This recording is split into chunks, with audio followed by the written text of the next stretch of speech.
In this video, I want to talk you through a process for selecting your main points. You should have submitted a topic for your informative speech, and I have hopefully approved it by now. And the next step is to work on, okay, I've got a topic that Steve says will work. What are the main points that I'll talk about? And just like the process of narrowing your topic, the way you pick your main points is to follow your research. So let's go back to the Annika Sorenstam example. If you remember, this is a list of the subtopics I found when I started researching Sorenstam.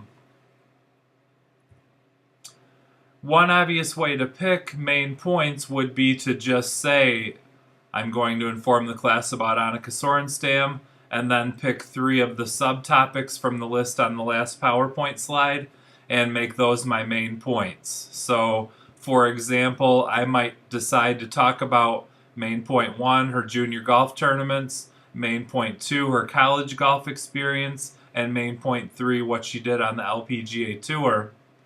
The problem with this approach is that the topic is still too broad. Each of the main points could probably be its own topic for an entire speech. So typically this is an approach used by students who end up getting a B or a C for speech writing. If you're a decent writer and you can make the Annika Sorenstam topic, junior golf, college golf, LPGA main point approach work, you'll generally get a B or a C, but what's holding you back is that the topic is still too broad. So these are the techniques I would suggest you use once you think you've decided on a set of main points. Start by researching each main point in depth. This means that if you think you're going to write a main point about Annika Sorenstam's time playing junior golf, which is before they get into college, you would research just that main point.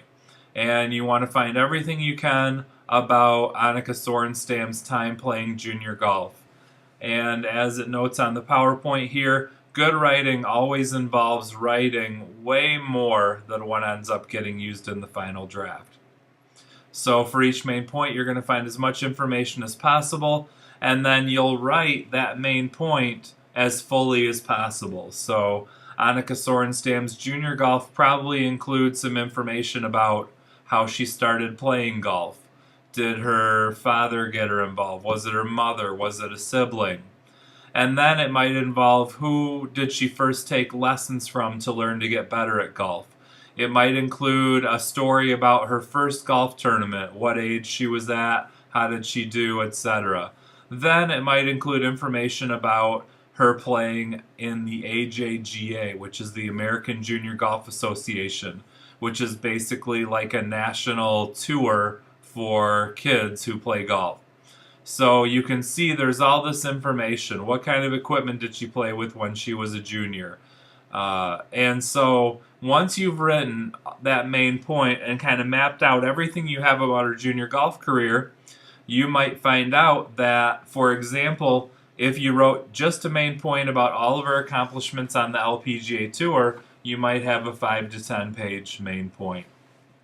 So for every main point, do as much research as you can and then write as good of a main point as you can given all the research you found. Once you've drafted each main point, go ahead and just read the main points out loud and time yourself. The idea is to get a rough idea how long your speech will be, and then you can add a little bit of time for the intro and the conclusion to get an idea, okay, I've got a speech of a certain length. It's really important to read out loud. If you read in your head, you usually get a shorter amount of time than if you read it out loud.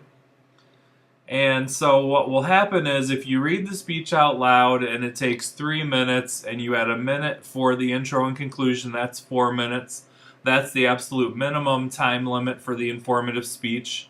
So you might do more research and try to add to your speech. In most cases, if you've done everything you've been taught to do up until now, your speech will probably be too long. And one thing that you might try to do is pick what you think is your best main point and turn it into 2 or 3 main points. So for example, if my LPGA main point was 6 pages, I could decide to take that material and try to break that into subpoints, which would then become the main points about my new topic. So as it says on the screen, my new topic would be Sorenstam's major accomplishments on the LPGA Tour. And from there, in my material on this main point, I might realize that I have 3 subtopics. The major championships she won, her participation in the Solheim Cup, and the major records that she has on the LPGA Tour. So essentially what I've done is I've continued the process of narrowing, researching, and now I'm at a point where I've probably got a good topic that will allow me to talk in detail about my main points and still be limited to the 6 minutes that the assignment asks me to follow. So, to kind of wrap up this whole process of writing and researching, these are your ultimate goals. Ultimately, you want to use the maximum time allotted for the speech. It's almost impossible to get an A on a speech assignment where the maximum is 6 minutes long and you speak for 4 minutes. So your good speeches are always trying to hit the maximum time while filling their main points with high quality research. So that's the second goal. You want to have 2 to 3 main points for the informative speech that are packed full of high quality research. And as you've been reading in the chapters, you want to include testimony, statistics, and examples. You want to mix those together and develop the main points as fully as possible. And finally, another ultimate goal is to have as narrow a speech as possible so that you can really develop your main points fully. As you're working through this process, post any public questions you have on the CCQs, email me with any private questions. So if really what you're feeling is like, I just can't figure this out, that would probably be something good to email me. If you're feeling like, I'm not sure if my speech is narrow enough, that's something that I would love to talk about on the CCQ discussion, because then all of your classmates could see it.